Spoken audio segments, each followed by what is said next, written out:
Ada ya? Sedikit ya masalah yang membatalkan puasa dan dendanya. Ini penting juga ya agar kita mengetahui.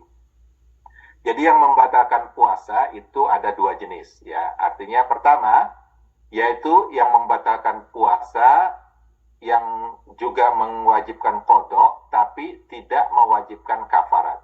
Ya. Jadi yang batalnya puasa ini hanya qadha saja tapi tidak kafarat.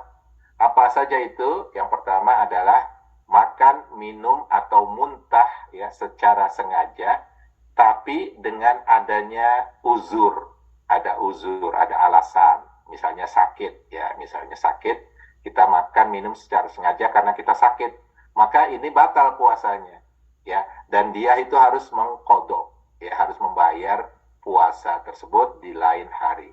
Tetapi ya dia tidak diwajibkan untuk membayar kafarat, ya, tidak ada denda, hanya qadha ya. Kemudian melampiaskan nafsu ya, seks secara tidak sempurna ya, tidak sempurna, misalnya masturbasi atau onani. Nah ini juga membatalkan puasa ya, dan yang batal puasa ini harus mengkodoknya di luar waktu Ramadan, tapi dia tidak dikenakan denda ya, tidak ada kafarat. Nah ini dua hal yang ya mewajibkan orang yang batal tersebut untuk bayar kodok tanpa denda. Yang jenis yang kedua adalah yaitu hal-hal yang membatalkan puasa ya, yang menyebabkan si orang tersebut harus membayar kodok plus ditambah dengan kafarat denda ya. Apa saja itu? Yang pertama adalah makan minum dengan sengaja tanpa adanya uzur, tidak ada alasan gitu ya.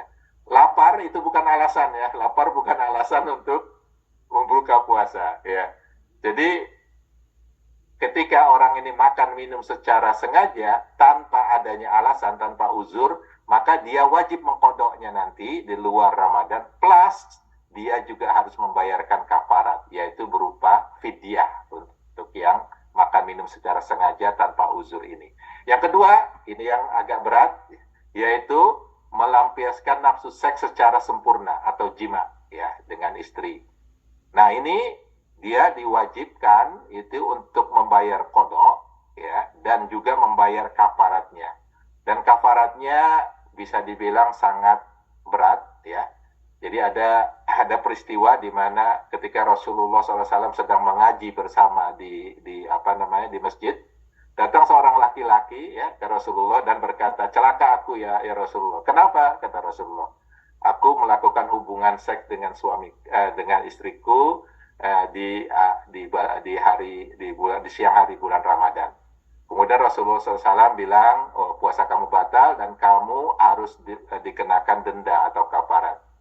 Yaitu ya, pertama dendanya adalah memerdekakan budak. Nah, jadi ini denda ini harus urutan ya. Memerdekakan budak yang pertama. Kalau tidak mampu ya, orang ini bilang, ya Rasulullah saya nggak mampu gitu ya.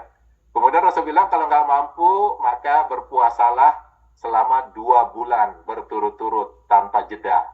Jadi 2 bulan berturut-turut 60 hari tanpa jeda. Dan laki-laki ini juga bilang, ya Rasulullah saya juga nggak mampu gitu kan. Kemudian Rasulullah bilang, oke, kalau emang nggak mampu, berikanlah makan kepada 60 orang miskin. Ya. Kemudian rupanya laki-laki ini juga bilang, ya Rasulullah, tidak ada orang yang lebih miskin dari kami di kampung kami. Akhirnya Rasulullah SAW memberikan sekantong kurma dan memberikan kepada orang tersebut, mengatakan berikanlah makan kepada keluargamu. Artinya ya, denda dari berjima ini itu sangat berat ya. Jadi ini harus kita perhatikan ya, kafaratnya adalah membebaskan budak kalau tidak mampu puasa 60 hari berturut-turut, kalau tidak mampu memberikan makan terhadap 60 orang miskin. Nah, masalah memberi makan atau fidyah ya, kafarat ataupun fidyah ini adalah sesuai dengan hukumnya.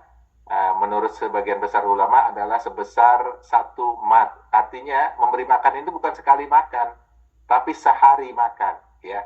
Ini yang harus kita perhatikan. Kadang-kadang orang pikir fidyah ini hanya satu kali makan, tapi tidak, ini sehari makan. Biasanya makan siang dan malam sampai kenyang ya untuk satu orang. Biasanya ada ukuran ya, kalau mau diberikan beras misalnya ukurannya 1 mat itu bisa sama dengan sekitar 1,9 liter. Jadi hampir 2 liter beras itu ukuran dari kafarat ini atau fidyah ini. Ya, bukan hanya satu kali makan orang ya. Nah, ini untuk kafarat jima tersebut. Nah, bagaimana dengan istrinya? Apakah istrinya dikenakan kafarat denda? Kata Rasulullah, tidak. Jadi istrinya itu tidak membayar denda, hanya sang suami. Karena biasanya yang agak ngaco kan suaminya ini. Juga. Jadi istrinya nggak kena denda. Yang kena denda hanya suaminya untuk dosa ataupun pembatalan puasa karena berjima.